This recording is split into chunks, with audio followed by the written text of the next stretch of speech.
"This is such a wonderful gift," Sarah was saying, looking at the documents in Jake's hands. "We're so grateful. We've been talking about finding our own place, and this is just perfect." "Jake deserves it," my dad said loudly, making sure everyone could hear. "He's getting married, starting a family soon hopefully.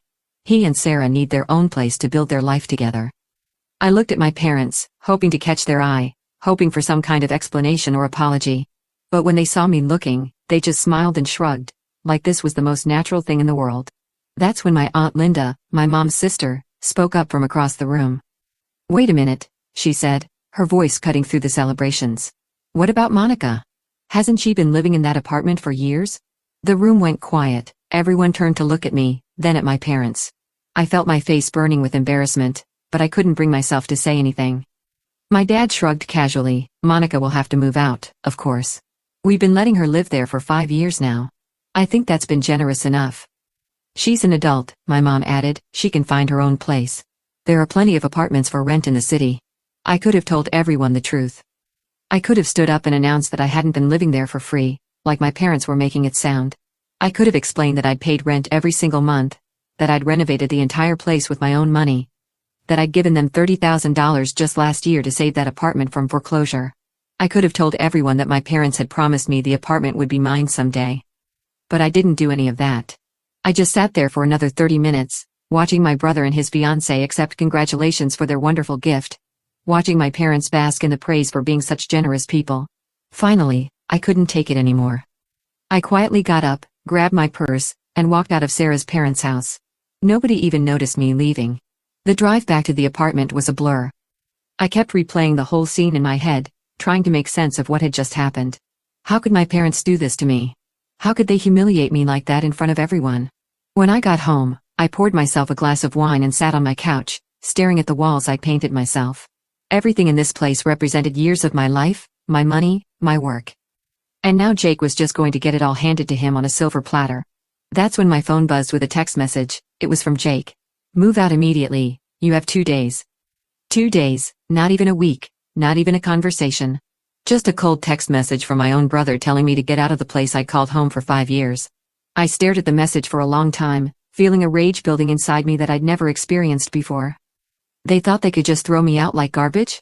They thought they could steal $30,000 from me and humiliate me in front of everyone, then kick me out with 2 days' notice? I called my friend Jessica. We'd been friends since college, and she was one of the few people who knew how difficult my family could be. "Hey Monica, how was the engagement party?" she asked when she picked up. "Jessica, I need a favor," I said, trying to keep my voice steady. "Can I stay with you for a while? I need to find a new place to live." "Of course, but what happened? Are you okay?" "I'll explain later. I just need somewhere to go for a few days while I figure things out." "Actually, you know what? My brother Rick moved to Europe for work last month. His house is sitting empty. You could stay there as long as you need to. No rent, just pay the utilities." I almost started crying from relief. After I hung up, I sat there thinking about what to do next. Then an idea started forming in my mind. If my parents wanted to play games, I could play games too. I called a handyman service and asked them to come over first thing in the morning. "I need you to disconnect and remove all the appliances," I told them. "The dishwasher, the refrigerator, the stove, everything. I also need you to remove all the electrical outlets and the plumbing fixtures." The guy on the phone sounded confused. "Ma'am, that's going to leave the place pretty bare." "That's exactly what I want," I said. "I bought all of those things with my own money, so I'm taking them with me." The next day, the handyman crew showed up early and got to work. They disconnected the dishwasher, unplugged the refrigerator, removed the stove. They took out every single electrical outlet I'd installed, removed the new bathroom fixtures, even took the nice light fixtures I bought to replace the old ones. Watching them strip the place down was actually pretty satisfying. With each item they removed, I felt a little bit of my anger turning into something else. Not quite happiness, but definitely satisfaction. The laminate flooring took the longest. They had to pull it up piece by piece, but I'd kept the original receipt, so I knew exactly what I'd paid for it. Every single plank was mine. That evening, I called a moving company. They came and loaded up all my furniture, all the appliances, all the flooring materials, everything. Jessica met me at Rick's house with the keys, and we spent the night moving everything in. "This is a lot of stuff," Jessica said as we watched the movers carry in my refrigerator. "Yeah, well, I've been living there for 5 years," I said. "I bought everything in that place." When we were done, I took the apartment keys and put them in an envelope. I wrote a short note. I've moved out as requested. The apartment is yours now. I sent it by courier to my parents' house. The next morning, my phone started ringing at 7 a.m. It was my mom, then my dad, then Jake, calling over and over again. I let it go to voicemail for a few hours, then the text messages started coming in. You had no right to do that, we're calling the police, you can't just destroy our property, you're going to pay for this. Finally, around noon, I answered when my mom called. Monica, what the hell did you do? She screamed as soon as I picked up. I moved out like you asked, I said calmly. You destroyed the apartment, you took everything. The outlets, the plumbing, the floors. It's completely gutted. I took what belonged to me, I said. I bought all of those things with my own money. I have the receipts to prove it. You're being vindictive, this is so petty. We could have you arrested. Go ahead, I said, call the police. Tell them I took my own property when I moved out. I'm sure they'll be very interested in hearing about how you tricked me out of $30,000 and then kicked me out with 2 days' notice. There was silence on the other end of the line. Monica, you shouldn't have done this, my mom said finally, her voice quieter now. Look, we can work something out. Maybe we can count that $30,000 as a wedding gift for Jake. I couldn't believe what I was hearing. A wedding gift? They were trying to retroactively justify stealing my money by calling it a gift to my brother? You're all liars, I said. You lied to me, you used me, and you threw me away when it was convenient. So I'm treating you exactly like you deserve to be treated. Monica, please. Oh, and Mom? You haven't seen anything yet. I've got another surprise coming for you. Then I hung up on her. The next morning I called a tow truck company. I had one more card to play, and I was going to enjoy every minute of it. I need you to pick up a car from this address, I told them, giving them my parents' house number. It's a blue Honda Civic, license plate number KLM 4392. I'm the legal owner, and I have all the paperwork to prove it. The car was something I'd almost forgotten about in all of this mess. 3 years ago, I'd been driving it regularly, but when my parents started having money troubles, asked if they could borrow it just temporarily while they figured out their transportation situation. We'll get our own car soon, my dad had promised. We just need something to get to work for a few months. That was 3 years ago. I'd bought myself a new car and let them keep using the Honda. I was still paying the insurance on it, still the legal owner, but I'd basically given it to them. Another one of my many generous gestures that they'd apparently forgotten about. Well, if they wanted to play the what's yours is mine game, I could play it too. The tow truck driver called me an hour later. Ma'am, I've got your car. There was an older couple who came out screaming about it, but I showed them the paperwork. They couldn't do anything about it. Perfect, I said, bring it to this address. I gave him Rick's house number. 15 minutes after the car arrived, my phone started exploding with calls again. I didn't answer any of them, but the text messages were hilarious. You can't just steal our car, we need that car for work, we don't have money for another car, you're being a terrible person. My brother sent me the best one, you're a complete bastard, don't bother coming to my wedding. That one actually made me laugh out loud. I blocked all their numbers after that. I was done listening to their complaints.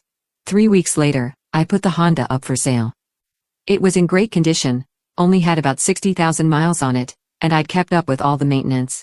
I listed it for $12,000, which was a fair price for a 3-year-old car. It sold within a week. When I deposited that check, I smiled for the first time in months. $12,000. Not quite the $30,000 they'd stolen from me, but it was something. It was a start. About 2 weeks after that, I got a call from Sarah. I recognized her number immediately since we'd stayed in touch over the years and texted pretty regularly. Hey Sarah, I said, surprised to hear from her. Monica, I really need to talk to you. Can we meet somewhere? We met at a coffee shop downtown. Sarah looked tired, stressed, nothing like the engagement party. Your parents told me everything, she said as soon as we sat down. About what happened with the apartment. They're blaming everything on you, saying you're being vindictive and trying to destroy their family. I raised an eyebrow, and what did Jake say? Sarah's face darkened. He agreed with them completely. He called you greedy and vindictive. He said you were just trying to cause trouble because you were jealous of our relationship. And what did you think about all that? Monica, I knew you lived in your parents' apartment. I've been there to visit you plenty of times over the years. But I had no idea you'd paid $30,000 to save it from foreclosure. I had no idea you'd renovated the entire place with your own money, that you'd been paying rent all these years. Well, now you do, I said. I can't marry him, Sarah said suddenly. I can't marry into a family that would do something like this. And Jake, the way he talked about you, his own sister, it made me sick. I looked at her carefully. Sarah, you need to make your own decision about this. Don't let my situation influence what you want to do with your life. It's not just your situation, she said, it's how they all handled it. Your parents lied to you, stole from you, and then acted like you were the problem. And Jake just went along with it. He didn't even try to make it right. No, he didn't, I agreed. Sarah left after that, and I didn't hear from her again. But about a month later, my Aunt Linda called me. Monica, I thought you should know, she said. Sarah broke up with Jake, the wedding is off. Really? Really, she called off the engagement last week. Your parents and Jake are furious. They're blaming you, saying you poisoned her against them. Of course they are, I said. God forbid they take responsibility for their own actions. How are you doing, honey? Linda asked. Are you okay? I'm actually doing great, I said, and I meant it. I'm living in a nice house rent-free. I'm saving money faster than I have in years, and I don't have to deal with their drama anymore. Good for you, Linda said. I'm proud of you for standing up for yourself. That conversation happened 6 months ago. I'm still living in Rick's house, keeping it clean and paying the utilities.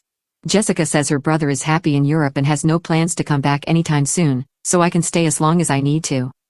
I've been saving money like crazy. Without rent payments, I'm able to put away almost twice as much as I used to. I've already saved up enough for a down payment on my own place, and I'm looking at condos in a nice part of town. My parents and Jake have tried to contact me through other relatives a few times, but I've made it clear that I'm not interested in reconciliation. They made their choice when they decided to lie to me and steal from me. I've made mine. Do I miss having a family? Sometimes. But I don't miss the constant feeling of being second best. I don't miss being used and manipulated. I don't miss being treated like I don't matter. I've started thinking of Jake's broken engagement as a bonus. I didn't plan for that to happen, but I'm not sorry it did. Sarah deserved better than to marry into a family of liars and thieves. And Jake deserved to lose something he cared about, just like I did. Am I angry? Not really, not anymore. I'm disappointed, sure, I'm hurt by how easily they threw me away. But mostly, I'm just relieved to be free of them. They can keep their lies and their favoritism and their games. I've got my own life to build now, and I'm going to make sure it's a good one.